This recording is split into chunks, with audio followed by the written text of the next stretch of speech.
Operation Joe's Gotta Go has reached a head. Does the president actually know that? Next on the AM Update.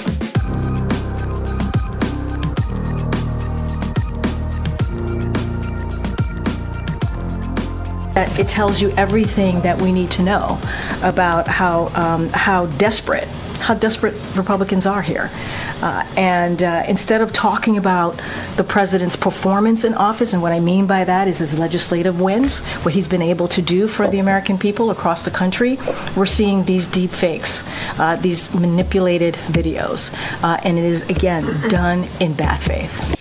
That was White House Press Secretary Karine Jean-Pierre not more than a month ago discussing how the mean Republicans were editing and deepfaking videos of Joe Biden to make him appear to have dementia. She called those cheap fakes at one point. Well, now President Cheapfake is bowing out. Joe Biden announced over the weekend, although it's not really sure whether he knows he's bowing out, he announced over the weekend, yesterday in fact, he is no longer running for re-election. In a letter posted on X and other social media channels, the official Joe Biden White House accounts posted the following letter. After listing and making up a few of his accomplishments, he says, "I know none of this could have been done without you, the American people. Together, we overcame a once-in-a-century pandemic and the worst economic crisis since the Great Depression. We've protected and preserved our democracy, and we've revitalized and strengthened our alliances around the world. It's been the greatest honor of my life to serve as your president. And while it's been my intention to seek re-election, I believe it is in the best interest of my party and the country for me to stand down to focus solely on fulfilling my duties as president for the remainder of my term." What's interesting here is that as we were taping this at recording time, there's actually zero photographic evidence that currently Joe Biden is even aware that this letter was issued. Later this week, we're told, a video should come out from Joe Biden, discussing in greater detail, maybe, about why exactly he's dropping out, though everybody knows the reasons. So this is, again, an historic moment. We've had 3 of these in the past 4 weeks alone, between the debate, the attempted assassination, and now, a nominee in everything but name, officially. The nominee of a party is withdrawing. No reasons were given. He just said it's the best interest of our country. I have 3 thoughts about this. We'll talk about those a little bit more. Here's what we do know and some conjecture and some reporting from various outlets, though. Joe Biden is indeed throwing his support and endorsing his Vice President Kamala Harris. Kamala Harris, I have to think, is going to be the favorite when this goes to convention, which I believe it will do come August, late August, when the Democrats have their convention. Kamala Harris will likely be the Democratic nominee, although there are several, I've seen, high-ranking Democrats who would like to have an open convention, an open primary at convention. Nothing says protecting democracy like throwing away 15 million Democratic primary voters and electing via 3,000 Democratic elitists at the convention, somebody else that, the 15 million Democrats didn't vote for, but that's neither here nor there. CNN is reporting a short list for vice president for Kamala Harris would be Arizona Senator Mark Kelly, Kentucky Governor Andy Beshear, North Carolina Governor Roy Cooper, and Pennsylvania Governor Josh Shapiro. All but one of those shortlist options comes from hotly contested battleground states in Arizona, North Carolina, and Pennsylvania. Talk started heating up last night that several in the Democrat Party are reaching out to Senator Joe Manchin, who is, as of now, an independent and set to retire, to consider standing in for the presidential nomination and re-registering as a Democrat. DNC Chair Jamie Harrison said that the American people will hear from the Democratic Party on next steps in the path forward for the nomination process. Translation, we're going to tell you who we're going to nominate, not the other way around. Politico is reporting that Donald Trump is unlikely to debate Kamala Harris, saying he'll likely call her an illegitimate candidate. That's actually a smart move. I don't want to see a debate. I think we're done with presidential debates for a while. Smart move. Again, descriptive, not prescriptive. We always need debates, but in terms of this election cycle, it's probably smart to turn the tables and call her illegitimate after all of the talk and all of the rhetoric about abandoning democracy, saving democracy. For Trump to be able to call the Democratic nominee illegitimate would be a doozy. Of course, with Kamala Harris at the top of the ticket, we're bound for more of these. It is time for us to do what we have been doing, and that time is every day. We must together work together to see where we are headed, where we are going, and our vision for where we should be. Because we have the ability to see what can be, unburdened by what has been, and then to make the possible actually happen. To see what is possible, to see what can be, unburdened by what has been, to reject the notion that the way things have always been has to be the way things will continue to be. I have a motto. I eat and drink no for breakfast. I eat no for breakfast. I eat no for breakfast. There is no vaccine for racism. The climate crisis represents an existential threat to who we are as a species. Talking about the significance of the passage of time, right? The significance of the passage of time. So when you think about it, there is great significance to the passage of time. Because the reality is that the life of a black person in America has never been treated as fully human. We have supposed leaders who are pushing science fiction instead of science fact. This virus, it has no eyes, and yet it knows exactly how we see each other and how we treat each other. You guys are gonna see. You're gonna literally see the craters on the moon with your own eyes. Oh my goodness. With your own eyes, I'm telling you, it is gonna be unbelievable. A friend in need is a friend indeed. And when folks vote, they order what they want, and in this case, they got what they asked for. That is courtesy of Tom Elliott at Grabien. Can you believe? Willie Brown and Montel Williams' side piece, booty call, if you will, is this close to being president of the United States. It could happen. So that's kind of a few of the things that I've seen bandied about over the last 12 hours or so, actually about 18 hours since this news broke that Joe Biden, of course, is not going to be continuing on in his campaign. I have 3 brief thoughts to share with you about where we go from here. This is the only news story of importance from over the weekend. We've been having a lot of those recently, a lot of one-story AM updates. But I've got 3 thoughts to share with you this morning. House Speaker Mike Johnson, the greatest disappointment of this year, and that's saying something. One of the greatest disappointments of this year, House Speaker Mike Johnson is actually correct about something. He said something to the effect of, and this has been bandied about elsewhere, but I'm glad to see he's actually embracing this rhetoric for now, that if Joe Biden is unable to run for president, he is unable to be president right now, which he is. He said in his letter that he's going to continue on his term as president. Guys, it's July, late July. We've got now almost a half a year before he's gone. If he's unfit to run for president, he's unfit to be president. One of the rare times that Mike Johnson has gotten something right since he's been House Speaker, he's gotten right here. Republicans need to make this central to all of their messaging. No other issues matter. They need to make this central to the messaging, not in the coming months, not in the coming weeks, in the coming days and hours. They need to do something to remove him from office, to press the issue.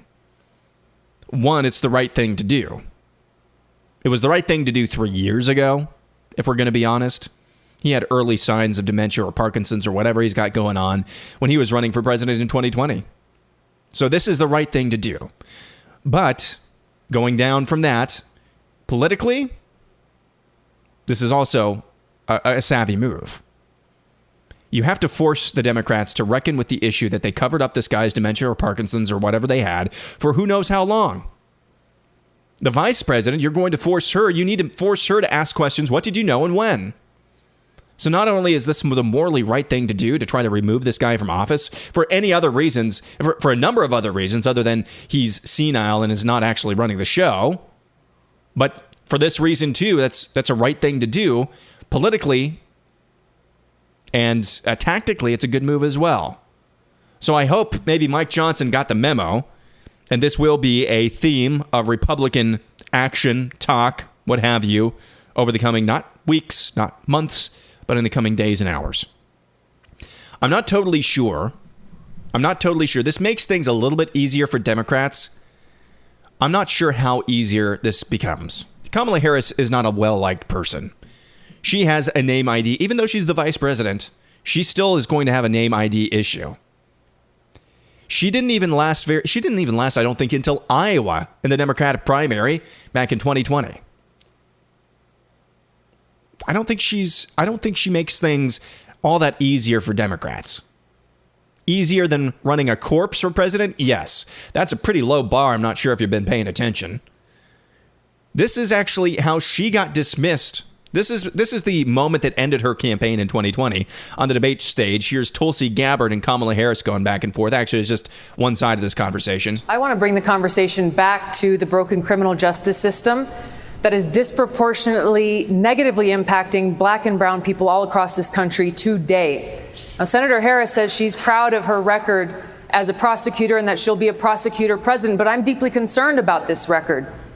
There are too many examples to cite, but she put over 1,500 people in jail for marijuana violations and then laughed about it when she was asked if she ever smoked marijuana.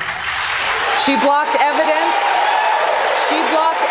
That would have freed an innocent man from death row until the courts forced her to do so. She kept people in prison beyond their sentences to use them as cheap labor for the state of California. And she fought to keep cash bail system in place that impacts poor people in the worst kind of way. Thank you, Congresswoman. Senator Harris. So that is Tulsi Gabbard on Kamala Harris at one of the Democrat primary debates back in 2020.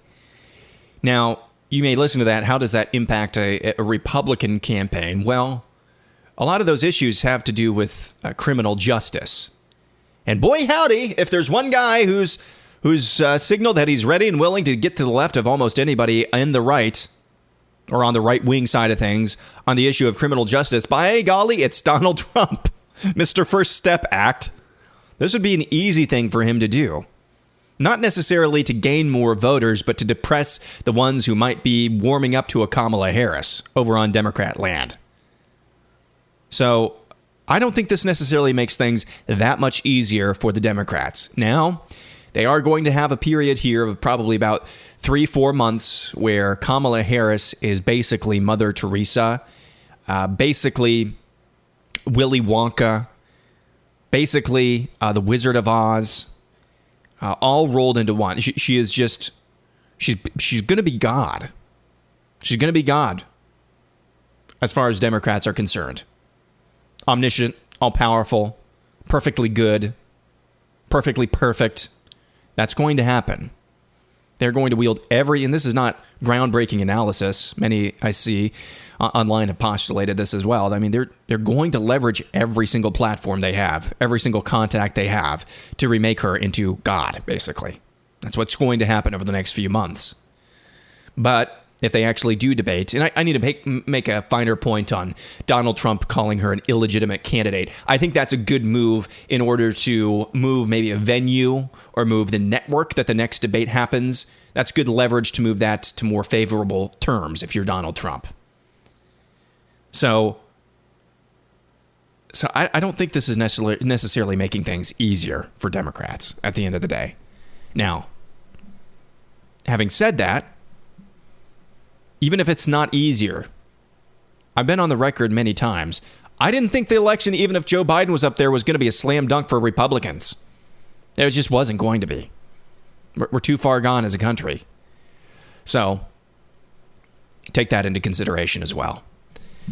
Last point that I want to make this morning. This is the first time since 1976. 1976. That this country, on the major parties, is not going to have a Bush, a Clinton, or a Biden on one of the tickets. Bush, Clinton, Biden. First time in almost 50 years that one of those three families will not be on a major party's ticket come November. That is, of course, if Hillary Clinton doesn't make it on the ticket. That is astounding. Also, Donald Trump is now officially the oldest presidential candidate in a major party. The oldest candidate for president in a major party to accept his party's nomination for president. As bad as you think the honeymoon phase with Kamala Harris is going to be with the media and really with all left-wing institutions, as bad as you think that's going to be, get ready for the gaslighting on old fogey. You're the party of the old fogey. Yeah, we nominated a corpse, but at least we got rid of him. You guys have the oldest nominee to accept his party's nomination in history. Good luck with that. That gaslighting is going to be supreme. So get ready for that. This is a chaotic time. I said on Friday's show that it seems like we're progressing to the mean when it comes to news stories this year, because quite frankly, for an election year, it's been pretty boring. Boy. Again, kind of like last Monday, it's shocking to see this happen. It's not surprising. When the debate went down, I was convinced that Joe Biden was going to stick around. And maybe he still thinks he does. We still don't have photographic evidence that he knows he's relinquishing, or at least Jill is relinquishing her grasp on the nomination. But I thought for sure he was going to stay there just because of Jill Biden. And I took Barack Obama's, and this is a mistake I'll never make again, I took Barack Obama's word for it that he actually had the support of his former vice president. I actually took Barack Obama's word. I figured he'd done some mental math, and said, you know what, letting Joe Biden take the L here is probably better off in the long run than running him. That obviously was not the case. And Barack Obama still has the ability to maneuver in Machiavelli style in the background, in the backdrop. So clearly some deal was struck here. Some ovations were made. And that's where we are now. So I said that then about two weeks ago. That's when Barack Obama, it was rumored and reported that he was working behind the scenes to oust Biden. That's where I thought, maybe there's a little more smoke with this fire. And sure enough, here we are. So now it's in Republicans' hands, the Donald Trump campaign. Can they reinforce all of the negatives about Kamala Harris effectively? Can they reinforce that? I'm skeptical, but we'll see. One more thing, I said there was no photographic evidence that Joe Biden actually is aware that he is no longer running for president for re-election. I was wrong. As I was taping this actually came out from the Oval Office. Listen to this. My fellow Americans, I want to take a moment to address some of the hateful shit you've been talking about me. Many of you have said I am suffering from brain worms, or that I have applesauce for brains. Well, I won't mince words, so here it is. Fuck you. You're all a bunch of f***s. End of quote. Repeat the line. So enjoy President Cackles or President Booty Juice. I really don't give two f***s anymore. Biden out. Credit to Prison Mitch on Twitter, or X, for that AI generation of Joe Biden. We'll be back at it again tomorrow. I'm Aaron McIntyre, and this is the AM Update.